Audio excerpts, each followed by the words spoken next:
પૈસાની આપણને ઈચ્છા હોય, મોટાઈની ઈચ્છા હોય, માનની ઈચ્છા હોય, સત્તાની ઈચ્છા હોય એક બાજુ, અને બીજી ઈચ્છા છે કે પરમાત્માને પ્રગટ કરો છે, પ્રેમને પ્રગટ કરો છે, શાંતિને પ્રગટ કરી છે, આનંદને પ્રગટ કરો છે. તો કે આ બે ઈચ્છાઓ ક્યાંથી આવે છે? આ બે જે ઈચ્છાઓ છે એનું સ્થાન ક્યાં છે? એમ છે ઈચ્છાઓનું સ્થાન ક્યાં છે? મનમાંથી પ્રગટ થાય બે ઈચ્છાઓ.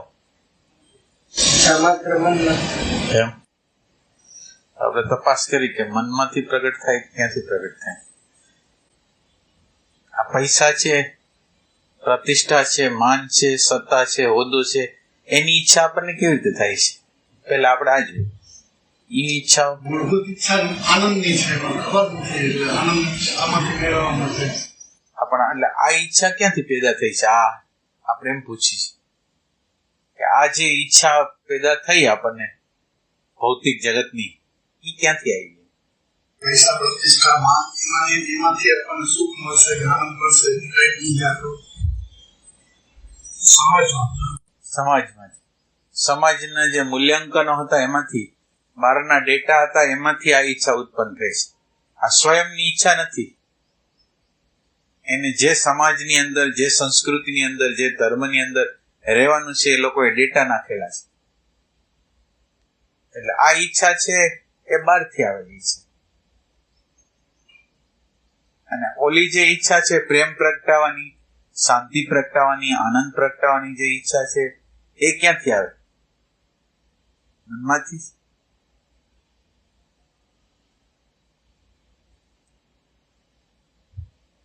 આપણે કોઈ પણ ઈચ્છા કરી તો જ્ઞાતમાંથી કરી શકીએ. જ્ઞાત વસ્તુ હોય એમાંથી કરી શકીએ. જાણેલી વસ્તુમાંથી ઈચ્છા કરી શકીએ. આપણે કોઈ ખાધેલી વસ્તુ હોય તો આપણે ઈચ્છા કરીએ કે આ વસ્તુ, અથવા સાંભળેલી હોય કે આ વસ્તુ ખવાય. એટલે જ્ઞાત હોય એની ઈચ્છા આપણને થઈ શકે. પણ હવે આની ઈચ્છા આપણે ભૂલ્યો વ્યર્થ થતા લાગે ને,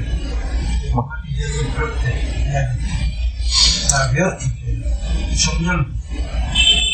એટલે આમ લાખો કરોડો લોકો છે એના માટે તો આ ભૌતિક ઈચ્છાઓ જ મહત્વની છે. તો આ ઈચ્છાને કઈ ઈચ્છા કેવી? આ ઈચ્છા ક્યાંથી આવે છે? આ ઈચ્છાનું પ્રાગટ્ય ક્યાંથી છે?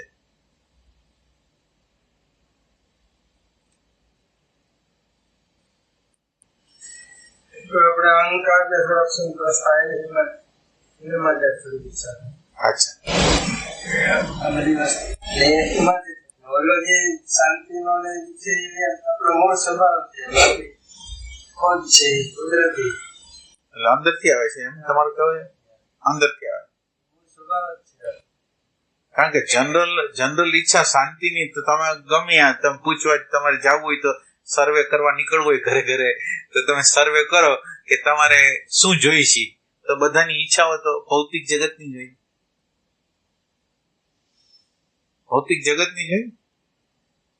એટલે આ ઈચ્છા છે એ આપણા અંતરમાંથી આવે, આપણા મૂળ સ્ત્રોતમાંથી આવે, અને એની દિશા પાછી રાઈટ હોવી જોઈએ. અત્યારે આપણી દિશા છે એ ખોટી છે. આનંદ માટેની, શાંતિ માટેની, પ્રેમ માટેની દિશા જ ખોટી છે, ડાયમેન્શન જ ખોટું છે.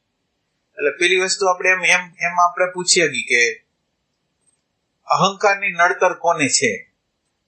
માનો કે આપણે આધ્યાત્મની અંદર કામ કરવા આવ્યા છીએ તો આપણને અહંકાર નડે છે કે નથી નડતો?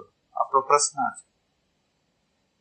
અહંકાર નડે છે એટલે હવે તમે મૌલિક જે ઈચ્છા કહેવાય ને, આ અહંકાર નડતો લાગે ને, એમાંથી જે ઈચ્છા પ્રગટ થાય ને એ સાચી ઈચ્છા છે. તો હવે જે સાધના કરે છે એને ક્લિયર કટ વસ્તુ છે કે અહંકાર ઉપર કામ કરવાનું છે, એવું ક્લિયર કટ છે. સાચી વસ્તુ. હવે લગભગ અહીંયા આવેલા સાધકોને બીજી જગ્યાએ ગયેલા સાધકો સેજ પણ માન નથી મળતું ને તો એ વહી જાય છે. જે સેજ સાચી વસ્તુ કહેવામાં આવે તો વયા જાય છે. હારા સાધકો, હારી વ્યક્તિઓ, તમને એમ લાગે કે આ વ્યક્તિ છે, તો આપણે અગર આમ ક્લિયર કટ વિઝન નથી કે આપણી અંદર અહંકાર કાઢો છે, એવું વિઝન નથી, આપણે અગર દર્શન નથી, શું છે? આ બધા ગમે એ સાધના કરે છે, પણ ક્યાં કામ કરવાનું છે? સાધનાનું કાર્ય ક્યાં?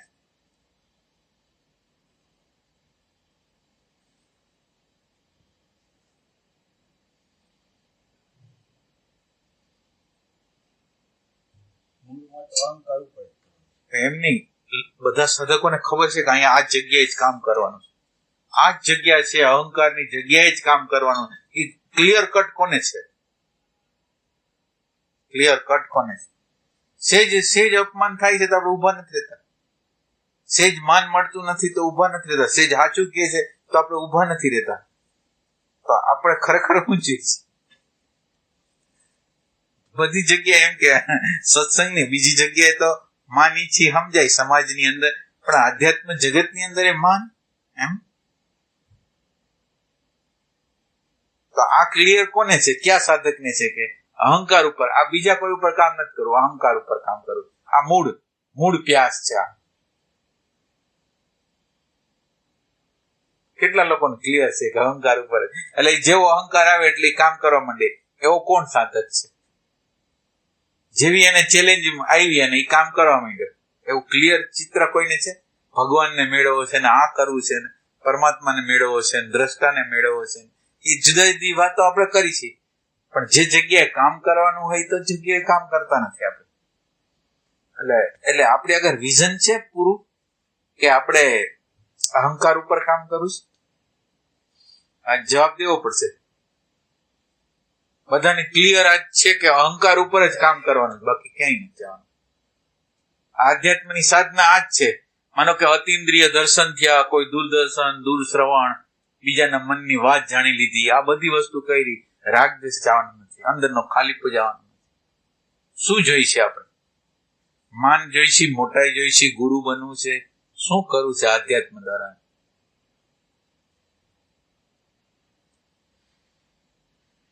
એટલે આટલું જો ચિત્ર તમે કયો તો પછી આગળ જાય કે અહંકાર ઉપર જ કામ કરવા માંગી છે કે,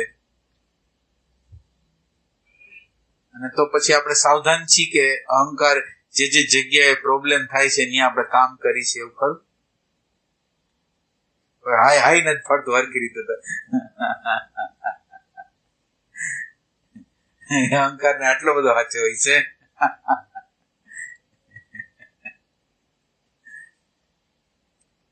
આ ક્લિયર છે? અહંકાર ઉપર કામ કરવું છે ઈ ક્લિયર છે બધાને?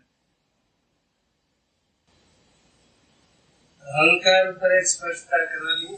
હા, ઘણી વાર આપણને એમ લાગે કે અહંકાર નથી આવતો, દાખલાથી હું અહીં આવતો અને તમને ન ગમતો એવું મને લાગે, મને મારો અહંકાર કામ કરે છે કે ખરેખર તમને નથી ગમતું એટલે મારે અહીં ન આવવું જોઈએ?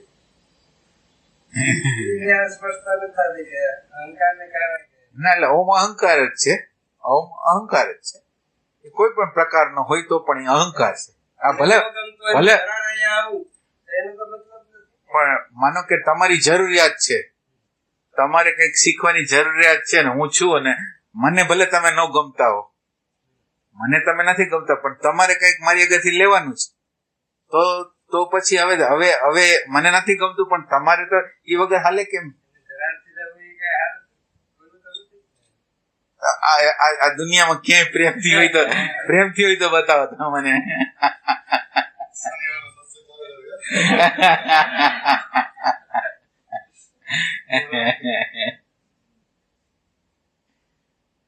એટલે સવાલ અત્યારે ઈ પ્રશ્ન નથી આપડી આગળ કે જાવું ન જાવું ઈ જવા દઈ છે આપણે, પણ એમ કે ખરેખર અહંકાર ઈ પ્રશ્ન છે આપડી આગળ, એમ ઈ પ્રશ્ન છે. અહંકાર પોતે પ્રશ્ન છે.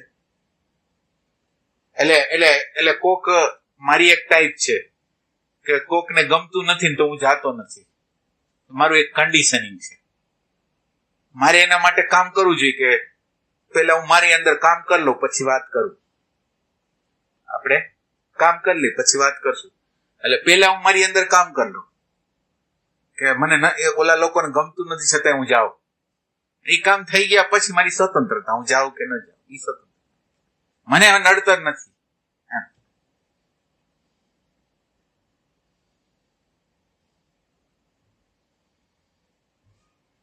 અધ્યાત્મનું મુખ્ય ધ્યેય એ છે કે અહંકાર ઓગાળવાનો છે. અહંકાર ઓગાળવો છે એ તો તમે અત્યારે આપણે બોલી છીએ, પણ હમણાં કોઈ આડું અવડું વર્તન થોડી હમણાં એક અડધી કલાક પછી ઘર બહાર કરશે ક્યાં, તો પછી આપણે જવાનું, તો એ આપણે કંઈક બીજું જ કરી ના. એટલે રિયલ સેન્સમાં સાધક લોકો જે જગ્યાએ કામ કરવાનું છે એ જગ્યાએ કામ કરતા જ નથી. આમ ધ્યાન કરીને આમ કલાક 2 કલાક આમ આંખ પીચી જાય, આ કરે તે કરે, પણ પ્રતિકૂળતા આવે, આવું અહંકારને ચેલેન્જ રૂપ આવે ત્યારે કામ કોઈ કરતું નથી. એટલે આ પેલો પ્રશ્ન આપણો ઈ છે કે આ પ્યાસ કહેવાય, સાચી પ્યાસ આ છે. હવે અહંકાર ઉપર કામ કરવા માંગી છીએ કે નહીં? અહંકાર એટલે શું? અહંકાર એટલે શું? અત્યારે જે પરિસ્થિતિ હાલે છે એનો વિરોધ, સંમતિ નહીં. જે હાલતું હોય એમાં સંમતિ નહીં. ઘટના બહુ નાની, એકદમ નાની. એમ લાગે ને કે હાઈલા જતા હોય, લાઇકિંગ ડિસ્લાઇક બહુ નાનું. હા, એની અંદરથી અહંકારને તરત ઉગ્ર થાય. અહંકારનો સંતોષણ એટલે એના પેલી જે ક્રિયા થાય એ બધી થાય. પણ ત્યાર પછી વળી જ્યારે જ્ઞાન મળ્યું હોય ત્યારે હોય ત્યારે આપણે યાદ આવે કારણ વળી બી એવું છે. જે વ્યક્તિ તરફ ત્યાર પછીની જે દ્વેષ ઉભો થયો, દ્વેષ ઉભો કરવા કરતાં આપણે એના એમ કે આપણે એની ક્ષમા માગીએ, એના આપણે એની સાથે રૂટીનમાં આવવા દે. એટલો એ રૂટીનમાં આવવાથી સામાન્ય વ્યક્તિનો થોડો માણસ ચેન્જ થાય. હમણાં ક્રોધ થયો ત્યારથી થોડોક સમય જવા જોઈએ, વળી આપણે રૂટીનમાં આવીએ એની સાથે રૂટીનમાં. એટલે બહુ આપણે એમ લાગે અમારી ભૂલ જ હતી. રૂટીનમાં આવીએ ને તો એનાથી વાતાવરણ બધું સારું બનતું જાય. એટલે વાતાવરણ તૂટે એટલે આ બધી વસ્તુ કેવી છે કે આપણે ભૂલ કરી છે, સુધારી છે, ભૂલ કરી છે, સુધારી છે, ભૂલ કરી છે, સુધારી છે. હવે આપણે એવો રસ્તો જઈ છીએ કે ભૂલ વખતે યોગ્ય ઉપાય કરી શકીએ. યોગ્ય ઉપાય, અત્યારે જે ઉપાય આપણે કરી છે ને, અત્યારે જે ઉપાય છે ને એ કેવી રીતે હોય છે? અત્યારના બધા ઉપાયો જે છે એ એવી રીતે છે કે આપણે જયારે ક્રોધ કરી છે ને ત્યારે આપણને આધ્યાત્મના લોકો એક ડેટા આપેલો છે, આ ખરાબ વસ્તુ છે, એટલે મારા અંદર બાઇટ થાય છે કે હું ખરાબ છું. હવે એની સામે હું એ વસ્તુ જે ખરાબ લાગે છે એને ઠીક કરવા માટે હું કઈક એના માટે પ્રાર્થના કરું છું, એને માફી માંગુ છું, આ કરું છું. એટલે આ થઈ ગયો, એટલે મારો ચહેરો છે ને એ સારો થઈ ગયો. હું ખરાબ, ઓલા ચહેરાથી હું ખરાબ થઈ ગયો હતો અને મારો ખરાબ ચહેરો તો જોવો જ નથી. એટલે આનું મિકેનિઝમ છે, અહંકારનું પોતાનું મિકેનિઝમ છે કે એનો ચહેરો ખરાબ ન લાગે એટલે આ તમે કરી લીધું ને, તમારી સામે, તમારી નજરની સામે તમે પડ્યા નહીં, અને તમે આ પડ્યા નહીં પ્રોસેસ તમે કન્ટિન્યુ 40 વર્ષ, 50 વર્ષ, 60 વર્ષ, કેટલી વર્ષ તમને લાગે ત્યાં લગી તમે કરો છો. એટલે આપણે એવો ઉપાય ગતો છે, અહંકાર આ બધું કરે છે ને આપણે આ સાધના કરી છે, પસ્તાવો કરી છે. આપણે ઓલા દાદા ભગવાન શું કહેતા, પ્રતિક્રમણ ને આ ને તે ને બધું કરતા હોય, પણ આપણને ખબર છે કે જે રીતે કામ કરવું જોઈએ એ રીતે કામ થયું ને. એટલી જાગૃતતાનો અભાવ છે. પણ આપણે તો ના, ભલે જાગૃતતા એટલે શું? અને હું તમને સવાલ કરું, તમે ખાલી એમ બોલી જ દેશો, શબ્દો બોલી દેશો કે જાગૃતતાનો અભાવ. જાગૃતતા શું છે? ક્ષણે ક્ષણે શબ્દ સ્પર્શ રૂપ રસ ગંધની મારા અંતઃકરણમાં થતી ઈચ્છાઓનું જોઈ શકું, એ ક્રિયા રાગ દેશને જોઈ શકું સતત, અને એમાંથી આવતા મૂલ્યાંકન બધું મને જયારે દેખાય ત્યારે હું ક્રિયા ન કરું. એમ નથી. એટલે તમે આ જ્ઞાતમાંથી કાઢ્યું, જે વસ્તુ તમે આ જ્ઞાત વસ્તુ તમારી અંદર પડેલી છે એમાંથી તમે કાઢ્યું ને. હવે એની અંદર તમારી ઇન્ક્વાયરી કરી, તમે માનો કે જોવો છો તો ઘણા સમયથી જોવો છો, પણ શું થયું? એટલે આપણે રાઈટ સ્ટેપ કેમ લેવા માંગતા નથી? અત્યારે આ ક્ષણે જ રાઈટ સ્ટેપ જોઈશે મારે, એ કેમ નથી કરતા? અત્યારે તમે વાત કરી, હવે આપણે તમે વાત કરી, તમે સાચા છો, હાલો તમે તમારા મન બુદ્ધિ બધાને જોવો છો, હું ના નથી પાડતો, પણ આ જોવાની પ્રક્રિયા તો એટલી ખોટી છે કે એના દ્વારા કઈ આપણું ચેન્જ નથી થતું. એટલે આ જગ્યાએ સાધકને પ્રશ્ન કરવાનો છે, તો પછી જોવું એટલે શું? અથવા અહંકાર જે ડાયમેન્શનમાં જીવે છે તો એ અહંકારનું મારણ શું? અહંકાર કેવી રીતે મરી જાય? એવી કઈ જગ્યાએ આપણે ઊભા રહી કે અહંકાર શાંત થઈ જાય, અહંકાર સમજાઈ જાય અને પ્રેમથી વયો જાય? એમ કે એને દબાવવો પડે, એને મારવો પડે, તપ કરવું પડે, એવું કાંઈ નહીં. અહંકાર છે એનું જે ડાયમેન્શન છે, આપણો આગ્રહ છે, આપણી માન્યતાઓ છે, આપણી ધારણા, બધું અહંકાર જ છે. હવે આ અહંકાર આવ્યો અને મારે ક્યાં ઉભું રહેવું? મારે ઉભું રહેવાની જગ્યા શું છે? કયા ડાયમેન્શનમાં આ અહંકાર છે? એ કયા ડાયમેન્શનમાં આવ્યો? એ તમે કહો. અહંકારનું ડાયમેન્શન કયું છે? ડાયમેન્શન ને તો તમે જાણતા હશો, થોડું થોડું તો જાણતા હશો. ડાયમેન્શન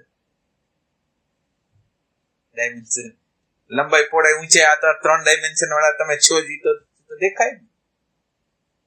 એના પછી કયું ડાયમેન્શન?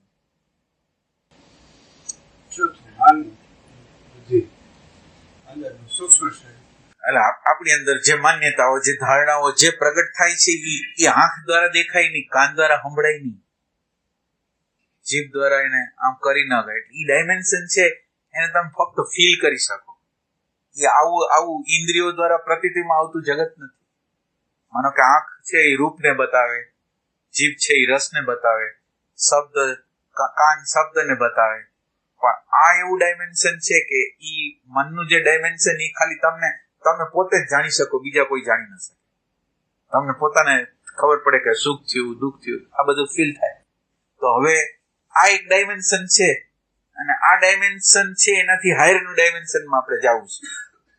આ ડાયમેન્શનની અંદર બધા પ્રોબ્લેમો, બધા પ્રશ્નો અને ઈગો, આગ્રહ, એટલે કઈ પૂછ્યા વગરના શું કામ એને આગ્રહ છે, શું કામ એને માન્યતા છે, શું કામ એને હું કોઈ વસ્તુને ચોટું છું, શું કામ એને હું સિલેક્શન કરું છું મને દુઃખ આપવા માટે, શું કામ એને હું કરું છું, મને કઈ ખબર. આ ડાયમેન્શનમાં જે જીવી છે ને એ ડાયમેન્શનમાં ખબર જ નથી પડતી હું શું કામ કરું છું.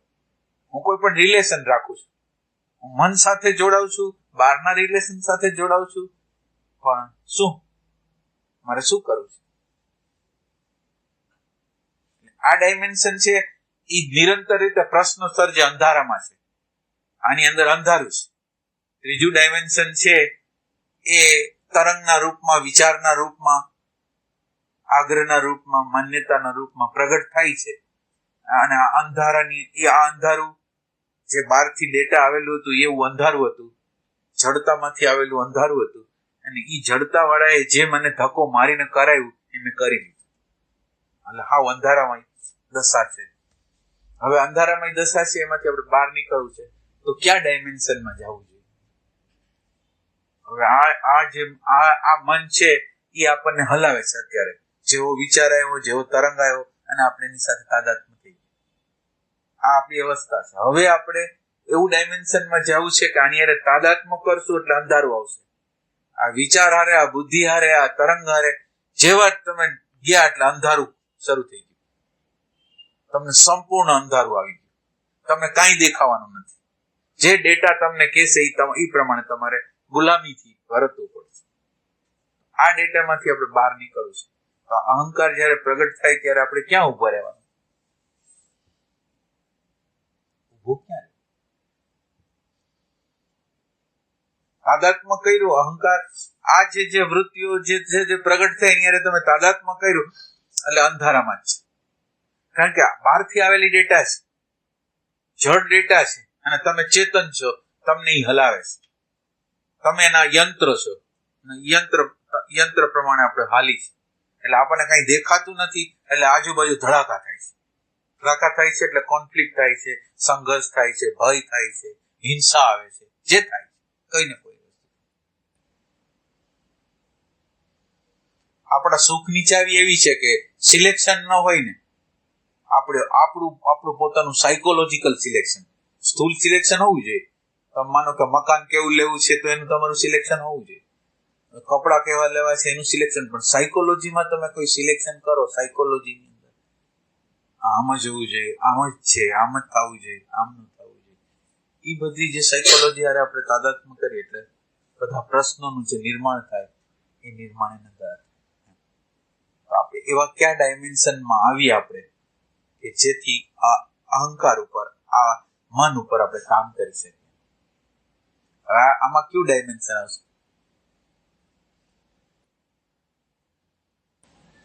તમે બોલ્યા કે આવું શું કામ, હા, જે કારણ છે શું કામ, એમાં આપણે ઈ શું કામમાં જવા માટે તો તમે પ્રશ્ન કરવાની ક્ષમતા જોઈએ.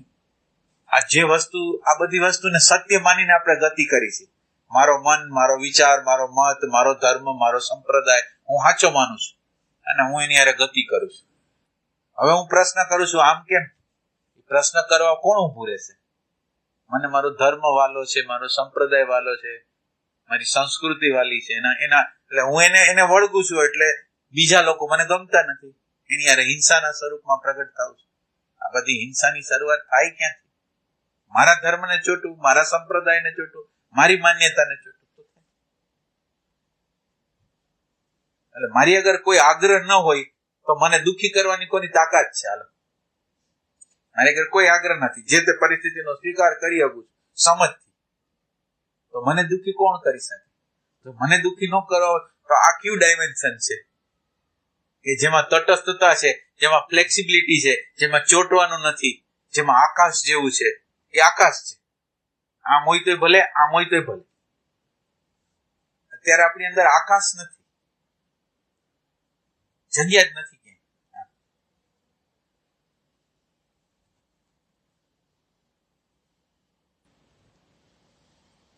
અને આધ્યાત્મની ઘટના કેવી છે ખબર છે? એવું આ લોકો એમ કહે છે, આધ્યાત્મની ઘટના એવી છે કે આખા બ્રહ્માંડને અસર કરે, આખા બ્રહ્માંડને અસર. હવે આપણને એમ થાય કે આપણે એકલા કરતા આવીશું તો એ બ્રહ્માંડની અંદર શું અસર થતી? આખા બ્રહ્માંડને હલબલાવી નાખે ને, તિરાડ પાડી દે ને, એવી આધ્યાત્મની ઘટના છે. જો આપણે કરી શકી તો. આ વસ્તુ કેવી છે? આ એક ચેનલ છે, 1 થી 7 લગીની ચેનલ છે. જુદી જુદી અવસ્થાઓ છે. પહેલી અવસ્થા છે, બીજી અવસ્થા છે, ત્રીજી અવસ્થા છે, ચોથી અવસ્થા છે, 5મી અવસ્થા છે, 6ઠી અવસ્થા, 7મી અવસ્થા છે. હવે 6ઠી માંથી મારે 7મી અવસ્થામાં જવું હોય ને, 6ઠી માંથી હું 7મીમાં જાઉં ને, તો એની આખી ચેનલ હોય. તો 5મા વાળાએ 6ઠામાં આવવું જોઈએ, ચોથા વાળાએ 3જામાં આવવું જોઈએ, બીજા વાળાએ 1લામાં આવવું જોઈએ. આ એની વ્યવસ્થા છે. એટલે આપણે જે હાલી છીએ એની હારે આખું બ્રહ્માંડ આપણી હારે સહયોગમાં છે. કે એક જણો ગતિ કરશે તો એની હારે કેટલા લોકો ગતિ કરશે. એટલે આપણે આને સિમ્પલ માનો કે આધ્યાત્મ આપણે જે સાધનો અપનાવવાના છે ને, એ બ્રહ્માંડને અડેવું છે, એ આપણા મૂળ સ્ત્રોતને ટચ કરે એવું છે. જે બ્રહ્માંડનું જે મૂળ સ્ત્રોત છે ને, એને ટચ કરવાની આ વસ્તુ છે. આપણે જેને દ્રષ્ટા કહેતા હોય, જેને સાક્ષી કહેતા હોય, જેને હાયર ડાયમેન્શન કહેતા હોય, આ છે.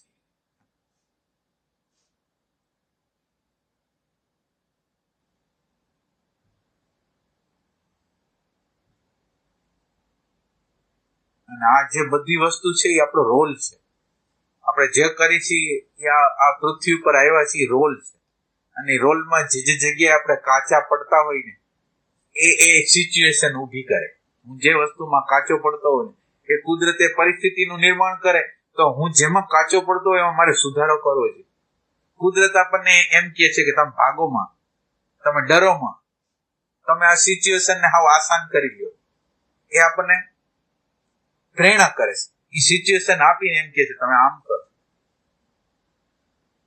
તો આપણે એ ભાષા સમજતા નથી. માનો કે કોઈ વ્યક્તિ આપણી હારે ફાઇટિંગ કરવા આવી ગયું, કોઈ પણ સંદર્ભથી આપણી હારે ફાઇટ કરી છે, કોઈ રેફરન્સમાં, બૌદ્ધિક રીતે, આર્થિક રીતે, કોઈ પણ રીતે ફાઇટિંગ આપણી હારે કરવી હોય, આપણી હારે ફાઇટિંગ કરે તો શું થાય?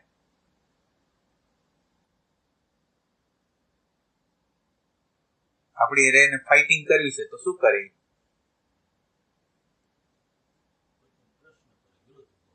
હવે ઈ વિરોધ ઉભો કરે, એ જેવો વિરોધ ઉભો કરે, તો ઈ જેવો વિરોધ ઉભો કરે છે ને, એની સાથે સાથે મારી અંદર ગમા અણગમા, હિંસા, ભાગવાની ઈચ્છા, પલાયનવાદ, એ બધું ઊભું થાય.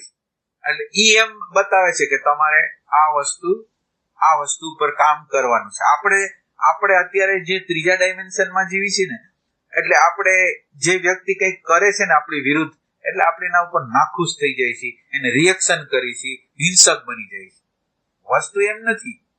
એને જે કર્યું એ આપણી જે ફોલ્ટો હતી, અંદર જે પડેલી ફોલ્ટો હતી એને બતાવી, એટલે તમને એમ કે છે કે આ ફોલ્ટને તમે દૂર કરો. એ વ્યક્તિએ આવીને એક કાંકરો નાખી દીધો અને બતાવી દીધું કે તમારી અંદર આ કાંકરા દ્વારા મેં ક્રોધ કઢાવ્યો, અશાંતિ કઢાવી, ભય કઢાવ્યો, તમે જુઓ, તમે આના ઉપર કામ કરો. એટલે આ પરમાત્માએ આપણને આપેલો રોલ છે અને બીજા લોકો બિચારા રોલમાં હિસ્સેદાર થાય છે. કોઈ વિલનનો રોલ છે, કોઈનો કોઈ રોલ છે, પણ એના દ્વારા જે આપણને જે કરવા માંગે છે એ આપણી અંદરના ભયો, પલાયનવાદ, હિંસા, એના ઉપર વર્ક કરો એ આપણે સમજીએ છીએ કે ભગવાન આ કરવા માંગે છે આ વ્યક્તિ દ્વારા.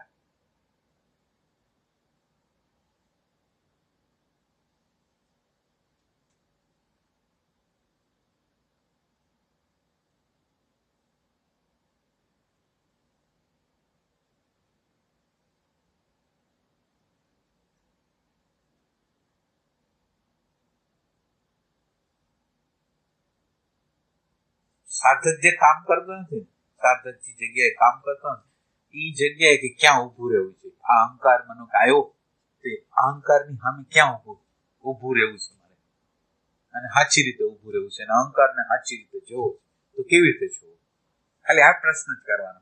તો આપણે કેવી રીતે ઉભા રહીએ અહંકારની સામે? કેવી રીતે ઉભા? હું બધા ઉપાય છે એને બધા ઉપાયને ચેલેન્જ કરું છું. હું જે રીતે માનો કે હું એનો ઉપાય જે રીતે હું કરતો, એ ઉપાય સાચા છે ખોટા છે એને ચેલેન્જ કરું છું.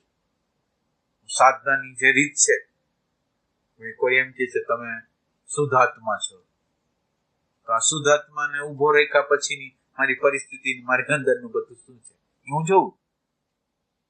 પછી હું એક બીજો વિચાર આપું કે ઈ ગમે હોય, આપણે તો આમ કરવાનું એક વિચાર મારી આગળ હોય, આવા પ્રકારનો કોઈ કે રિએક્શન કરવું જોઈએ એવો વિચાર હોય. એટલે બધા પોતપોતાના વિચારો પ્રમાણે, પોતપોતાની માન્યતાઓ પ્રમાણે એની હારે ફેસ કરવા જાય. પણ ખરેખર અહંકાર છે ને ફેસ કેવી રીતે કરવો, અહંકારની સામે કેવી રીતે આવવું. અને અહંકાર પોતે આવે છે બહારથી, એક સેન્સથી બહારથી આવે છે, શબ્દ દ્વારા, સ્પર્શ દ્વારા, રૂપ દ્વારા, રસ દ્વારા. આ શરીર છે અને શરીરની અંદર મારી આગળ 5 ઇન્દ્રિય છે, મને ફીલ થાય છે, અને એના દ્વારા અમુક શબ્દ મને સારો લાગે છે, અમુક સ્પર્શ મને સારો લાગે, અમુક રૂપ મને ગમે છે, અમુક રસ ગમે છે, અમુક ગંધ ગમે છે. આ મારો અહંકાર. હવે આ સિલેક્શન છે, એમાં મને કોઈ ડિસ્ટર્બ કરે, હું અત્યારે ટીવી જોઉં છું અને એ ટીવી જોવામાં મને કોઈ ડિસ્ટર્બ કરે એટલે હું ગુસ્સે થઈ જાઉં. એટલે અત્યારે મારો અહંકાર એટલે આ શરીર છે એને જ સાચું માનીને જે કરે છે ને, આ શરીરને સાચું માનીને જે કરે છે, પોતાની માન્યતાઓ જે બહારથી આવેલી છે એને સાચું માનીને જે કરે છે, અત્યારની જે હાલત છે અહંકારની એ આ છે. અને શરીરને પ્રેમ કરતા હોય ને એ કોઈ દી આત્માને પ્રેમ ના કરી શકે. શરીરને પ્રેમ કરતા એટલે શરીરની આસક્તિ, પ્રેમી ન કહેવાય, આસક્તિ કહેવાય. એટલે શરીરના સ્તર ઉપર આપણે જીવન જીવી છીએ. હવે આમાં પ્રેમ ક્યારેય કરતા ક્યારેક પ્રગટ થઈ શકે, શરીરના સ્તર ઉપર કોઈ દી પ્રગટ નથી. શરીરના સ્તર ઉપર ખાલી કોઈ ન જાય. શરીરના સ્તર ઉપર આપણે અધૂરા છીએ અને આપણી અધૂરાશને પૂરવા માટે બીજી વ્યક્તિ, બીજી પરિસ્થિતિ, બીજું વાતાવરણ, બીજી ઘટનાઓ જરૂર. હું હાવ અધૂરો છું ફિઝિકલ લેવલ ઉપર. હાવ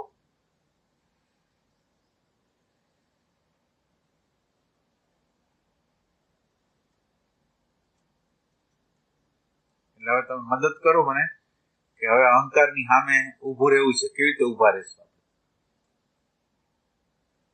ઉભું રહેવું છે. તમે પ્રયોગ બધા જે પ્રયોગ કર્યા હોય બધા ફેલ છે એમ તમારે માનવું નહીં, તમારે સમજવું પડશે. જે પ્રયોગો કર્યા એ નિષ્ફળ છે, હવે શું કરશે?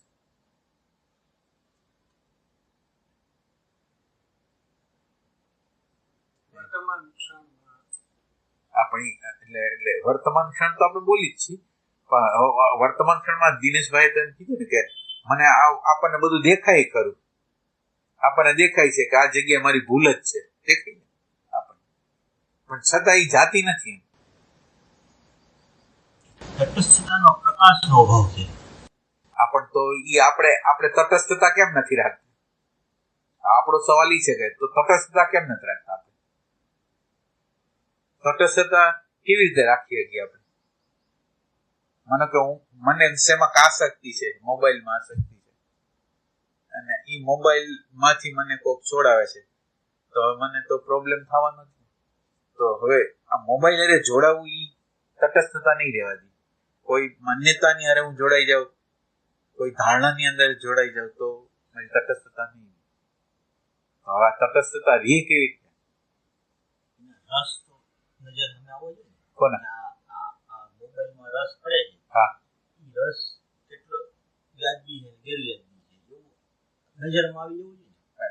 એટલે વ્યાજબી ને ગેરવ્યાજબી તમે વૈચારિક ધોરણે તમે સમજી શકો, કઈ દૂર નથી. વૈચારિક સ્તર ઉપર તમને ખબર પડે, અને તમે બહુ મજબૂત હો તો માનો બહુ મજબૂત વિચાર વાળા હોય તો એને ફેંકી દે, ન ફેંકી દે ને એની સમજ નથી. ના, એટલે અને ઈ વસ્તુ અધૂરી જે વસ્તુ હોય ને, તમે જે સમજ્યા વગરની તમે આજ છોડી દીધી ને, હું તમને ચેલેન્જ કરીને કહું કે 5 વર્ષ પછી, 10 વર્ષ પછી, 30 વર્ષ પછી, 40 વર્ષ પછી તમારી સામે આવે ને આવે જ. જે તમે આજ સમજ્યા વગર નાખી દીધી છે ને વસ્તુને, માનો કે તમે એમ વૈરાગના નામે તમે એમ કીધું કે આ ફિલ્મ નથી, આ ફિલ્મ હંમેશને માટે બંધ. હવે ફિલ્મ બંધ કરી દીધી, આજે અત્યારે તમે દબાવી દીધી, 1 વર્ષ, 2 વર્ષ, 3 વર્ષ દબાવી, પછી એવા અણુ પરમાણુ તમારા સહયોગમાં આવે ને 3-4 વર્ષ પછી, તમે એના ટ્રેકમાં કેવી રીતે ઢેડાઈ જાવ, કેમ ઢેડાઈ જાવ તમને ખબર જ. એટલે દબાવવાથી કઈ થતું નથી. અત્યાર પૂરતી ટેમ્પરરી તમે એના ઉપર જય મેળવી લ્યો, તમને એવું દેખાય કે આપણે જય અહંકારને તો કોઈ સમજી જ ના. અહંકાર તમને ફૂલાવે ખરા કે તમને એમ કે હા અત્યારે આપણે કેટલો બધો વૈરાગ છે, એ તમારા વૈરાગને ઉડાડી. જે વસ્તુ સમજ્યા વગરની અંદર પડેલી છે ને, એ તો કોઈ ને કોઈ રીતે બહાર પડવાની છે અને પડવાની છે. અને તટસ્થતા માટે કરું શું? તટસ્થ રહેવું છે તો શું કરું? મને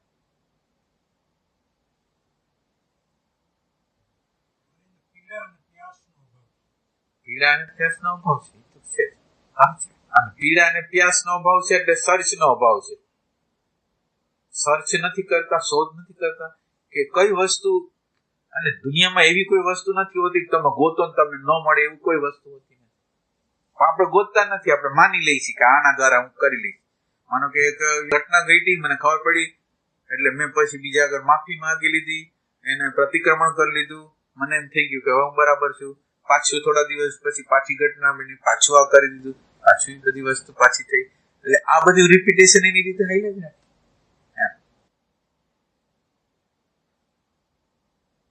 એટલે સવાલ છે એ દેખાય છે એનો નથી, પણ સવાલ છે એ નથી દેખાતો એનો છે.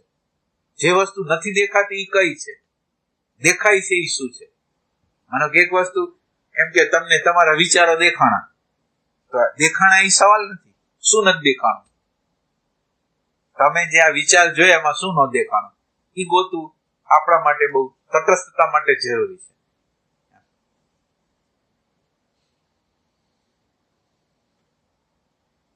ન દેખાણું એ તમે બતાવો, જે ન દેખાણું હોય એ બતાવો. માનો કે તમને દેખાણું કે આ વિચાર આવ્યા, આ ખોટું કર્યું, આમ કર્યું, એ બધું દેખાણું, પણ ન દેખાણું એ શું આવ્યું?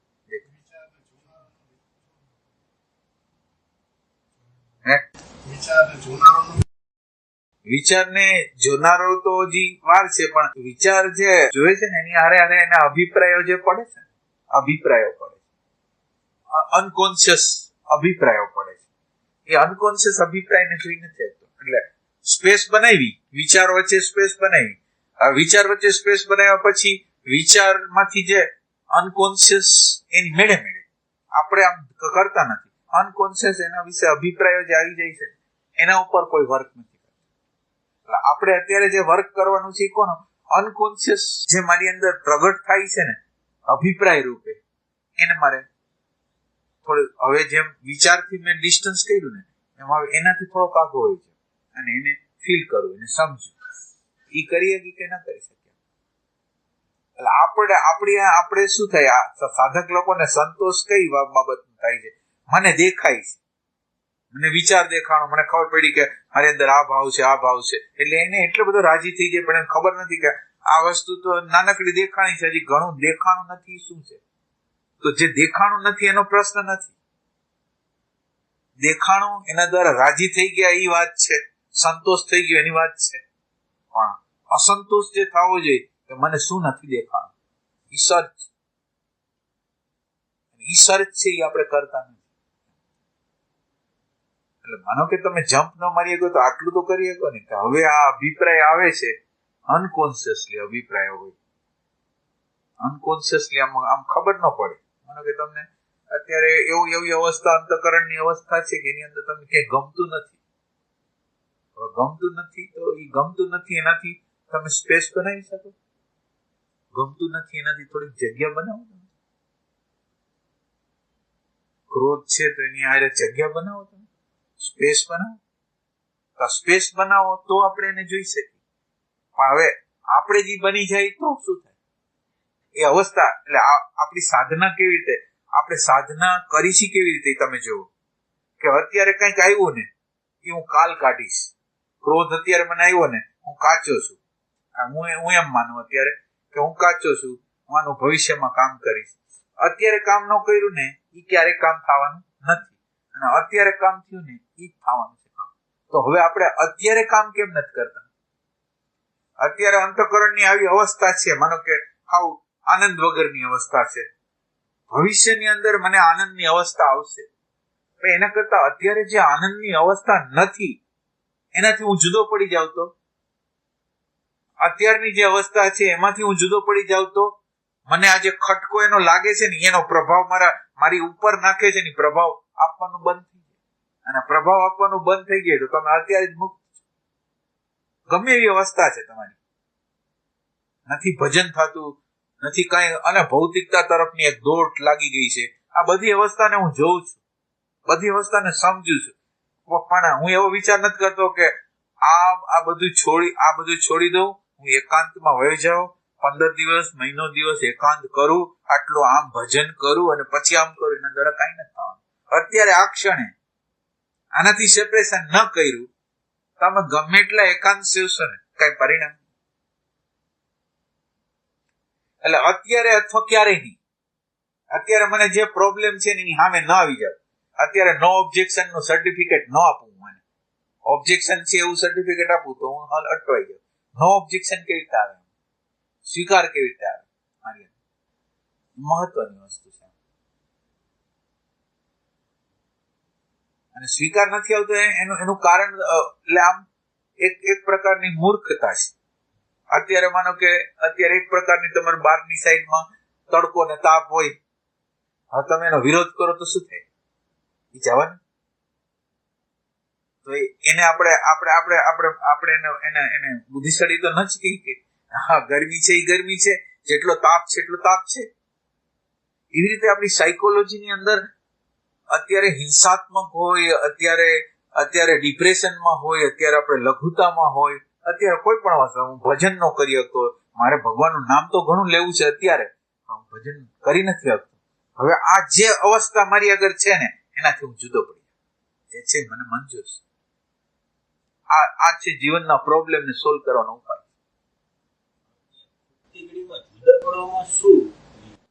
જુદા પડવામાં તમારી આગળ પ્રેમ નથી. એટલે પ્રેમ નથી એટલે શું થાય? જે દેખાઈ ગયું એનાથી તમે સંતોષ પામી ગયા. મને તમે દેખાણો કે આ વિચાર આવ્યો, પછી વિચારની અંદર કેટલો ગમો હતો કેટલો અણગમો હતો એ તમને ખબર નથી. વિચારોથી તમે કેટલા ખુશ થયા હતા, કેટલા નાખુશ થયા હતા એ કઈ ખબર નથી તમને. વિચાર આવ્યો એને જોયો, હવે જોયો એ બરાબર, પણ ન જોયું શું? ગમાણ ગમાને તો જોયો નહીં. એવું લાગે થોડું માનસિક તો જોવાય, એને સંપૂર્ણપણે આમ કે ને એની ઉપર જ ફોકસ રહે ના. એટલે ગમો અણગમો થયો એટલે તમે નાપાસ થયા. નાપાસ એક સેન્સ થી થયા કે તમે ચોટી ગયા, કોઈ વસ્તુને ચોટી ગયેલા. હવે એ ગમો અણગમો જે છે ને હવે એટલે એમાં એક નાપાસ થયા, હવે ગમો અણગમો જ છે અને તમે થોડી સ્પેસ એટલે શું? કે કંઈક આપણે વિચાર કરીએ કે એના વિશે કંઈક વિચાર કરીએ કે એની વિશે કંઈક સમજીએ કે આ અવસ્થા છે અને હું ફીલ કરું છું, આ અવસ્થા છે અને હું એટલે મારું પોતાનું હોવું સ્થાપિત કરું છું. ઓલું ખાલી અવસ્થા નહીં, પણ અવસ્થાને કોઈ ફીલ કરે છે, મારી અંદર અવસ્થાને કોઈ ફીલ કરે છે, એ ફીલ કરનારને હું દાખલ કરું છું. એ સ્પેસ છે. હું ખાલી ઈ બની જાઉં, ખાલી ઈ વસ્તુ બની જાઉં, ઉદાસીનતા બની જાઉં, હિંસા બની જાઉં, તો એ વસ્તુ નથી. પણ હું એ વચ્ચે સ્પેસ બનાવું, એને ફીલ કરનારને ઊભો કરું, અનુભવ કરનારને ઊભો કરું, અને અનુભવ કરનાર છે એની સામે બરાબર એક્ઝેક્ટ રીતે એની સામે જ જોયા રાખે, બીજું કઈ ન કરે. જે છે એને જોવાનો, સમજવાનો ખાલી પ્રયાસ કરે, એટલું કામ કરે.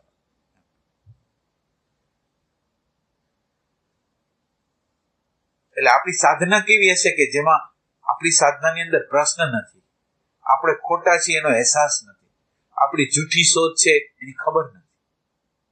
આપણને તો એવી ભ્રમણા જ છે કે અમે તો મારા જેવા સાધક ક્યાં હોય.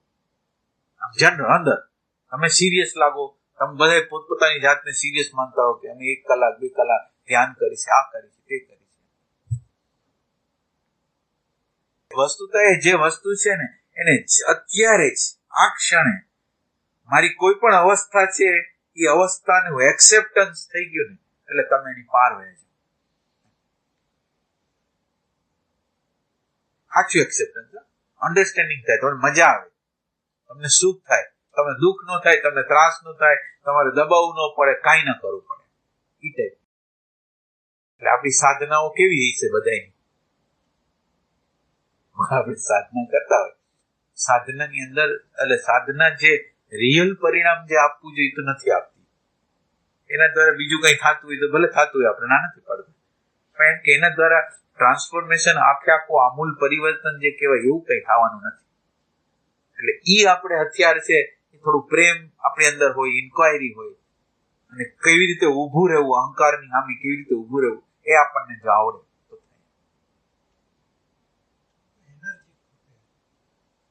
તો એનર્જીને બચાવી જોઈએ.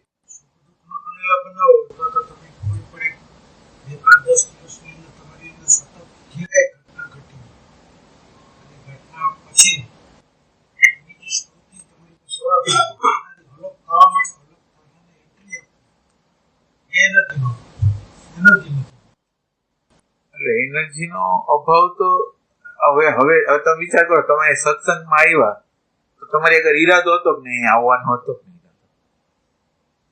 તમે લગ્નમાં ક્યાંક જાઓ છો, તમારો ઈરાદો હોય છે કે નહીં લગ્નમાં જવાનો, ફિલ્મ જોવા જાય છે તો ફિલ્મ જોવા જવાનો ઈરાદો હોય છે કે નથી. તો આધ્યાત્મ કેવો પંથ છે કે જેમાં તમારો કોઈ ઈરાદો જ નથી.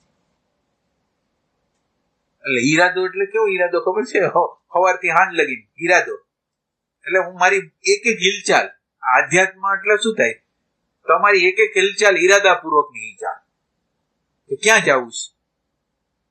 એટલે આ સ્થૂળ જગતની બધી વસ્તુમાં આપણે પૂછી છીએ કે ક્યાં જવું છે, શું કરવું છે, અને આપણે એમ કરી હેતુપૂર્વક કરી. અને આ આધ્યાત્મ કેવું છે કે એમાં હેતુ જ નથી, હેતુ જ નથી. તમારો જો હેતુ હોય તો પ્રતિક્ષણ તમારે યાદ રાખવો પડે. માનો કે તમારી આગળ હેતુ શું છે, સવારથી હાંજ લગીનો તમારો હેતુ શું છે, તમને આધ્યાત્મના જગતના લોકોને પૂછવામાં આવે શું હેતુ છે, તો તમે શું જવાબ શું છે? હેતુ છે ને આની અંદર બહુ મહત્વપૂર્ણ ભૂમિકા જે ભજવશે ને, એમ કે તમે નાવાની પ્રક્રિયા કરો છો, હામ ઉટકવાની પ્રક્રિયા કરો છો, રસોઈ કરવાની પ્રક્રિયા કરો છો, શું કરવું છે, રસોઈ કરીને શું કરવું છે, આ બધી વસ્તુ કરીને ક્યાં જવું છે? સવારથી હાંજ લગીનો આપણો સમય જ્યાં ત્યાં કાઢી છે તો શેના માટે ક્યાં જવું છે? આપણે જવું છે ક્યાં, કઈ જગ્યા છે કે સવારથી હાંજ લગીને મારી આગળ એક હેતુ હોય અને એ હેતુ મુજબ હું મારું કામ કરતો. તમે જાણો જ છો કે આ જે જોરદાર વિદ્યાર્થીઓ હોય એ લોકો, તમે એને જોઈ રહ્યો, એ લોકોની મહેનત, એ લોકો આખો દિવસ હાલે ચાલે, ખાય પીએ, હારે ફરવા જાય તો બુક લઈ જાય, હારે ક્યાંક બારગામ જાય તો બુક હારે લઈ જાય, જે જગ્યાએ જાય ત્યાં બધી બુક ને હારે તો એની આગળ હેતુ છે. તો આપણે આગળ હેતુ નથી. આપણી આગળ કઈ હેતું નથી. સવારથી આજ લગીનમાં આપણે એક એક ક્રિયાઓ કરીશ, અને એક ક્રિયા કરી, નાસ્તો કરવાની ક્રિયા કરી, ચા પીવાની પ્રક્રિયા, ક્યાં જવું છે? ચા પીને ક્યાં જવું છે? જમીન ક્યાં જવું છે? અગાવાલા મળીને ક્યાં જવું છે? અગાવાલાને મળવા જાય છે, શું કરવા જાય છે? ક્યાં હેતુથી જાય છે? હેતુ છે આપણી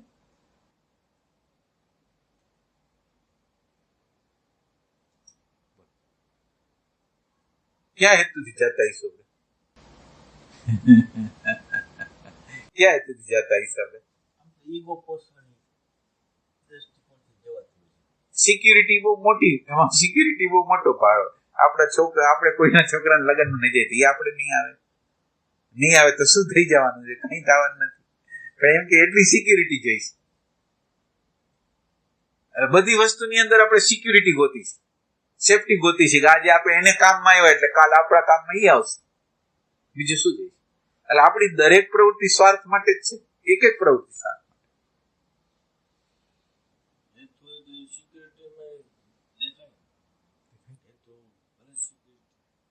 એટલે કોઈ વસ્તુ ખરાબ નથી. માનો કે તમને સિક્યુરિટી દેખાણી, તો તમે સિક્યુરિટી દેખાણી તો કઈ ખોટી વસ્તુ નથી. તમે સિક્યુરિટી ગોતો તો ખોટી વસ્તુ નથી. પણ સિક્યુરિટી ગોતો છો એની તમને ખબર તો હોવી જોઈએ. તમે જે કરો છો એની ખબર તો તમને હોવી જોઈએ, કે હું આવો છું. મને કોક આપણને એમ કહે છે કે તમે બરાબર માણસ નથી, તો આપણને દુઃખ લાગે. શું કામ લાગે? આપણે બરાબર નથી ની ખબર નથી.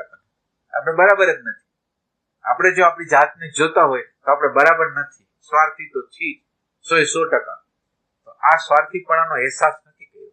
આપણે સતત રીતે સ્વાર્થીપણામાં જ તણાઈ છીએ, અને આપણને ખબર નથી. અને આપણને કોઈ સ્વાર્થી કહે તો આપણને અપમાન જેવું લાગે. શું કામ લાગે? આપણે આપણી જાતને જોતા નથી. કેટલી બેહોશી હશે કે આપણને આપણો સ્વાર્થ દેખાતો નથી. કેટલી બેહોશી. એટલે આપણે લાઈટની જરૂર છે, અને સાચી લાઈટ. આ વાંદરા જેવી લાઈટ નહીં. વાંદરા ઓલા કોણ હોય, લાલ હોય, ચણોઠી ના અગ્નિ માને. એ અગ્નિ ન હોય, ચણોઠી જેવી. એટલે આપણે જે જાગૃતિ કહી, જાગૃતિ જ નથી, એ અગ્નિ જ નથી. એ કોઈ કામ કરી શકે એમ જ નથી. આપણે જે વસ્તુને હાથમાં લઈને, ચાહે જપ, તપ, ઉપવાસ, ઊંધા માથા, ગમે તે કરતા હોય, કઈ પણ વસ્તુ, મૌન કરતા હોય, કોઈ પણ વસ્તુ કરતા હોય, પ્રાણ નથી આપણો, અંદરનો પ્રાણ, અંદરનો પ્રેમ છે ને. સવાલ એ નથી તમે શું કરો છો. સવાલ તમે માળા કરતા હો તો વાંધો નથી, તમે શાસ્ત્રીય કઈ ન હોય એવું કરો તોય વાંધો નથી. પણ તમારી અંદર એ તત્વને પ્રગટ કરવા માટેનો પ્રેમ કેવો છે?